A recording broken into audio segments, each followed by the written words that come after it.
நீ வில்லனா ஆக போகிற அப்படின்னா அந்த வில்லனா அவங்களோட மொத்த எஃபர்ட்டையும் போட்டிருப்பாங்க.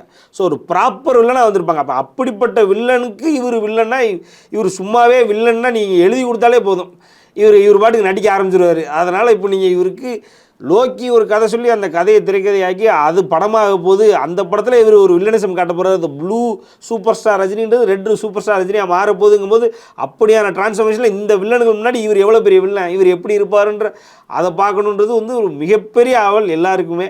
ஸோ அதை பார்க்குறதுக்கே வந்துடுவாங்க. படம் வந்து இப்போ அந்த ஒரு ஆங்கிள் அந்த ட்ரெய்லரில் இருந்தது.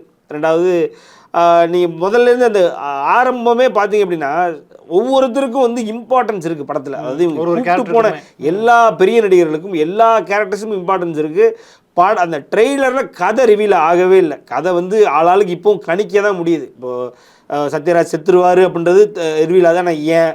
ஸோ எல்லாமே வந்து ஒரு ஹிண்ட்டாக கொடுக்குறாங்க, அங்கங்கே ஹிண்ட்டாக தெளிக்கிறாங்களே வெளியே இதுதான் ஒரு கோர்வையாக நம்மளால் எடுக்க முடியல. அதுவே வந்து ஒரு பெரிய ஒரு பாசிட்டிவ் தான்.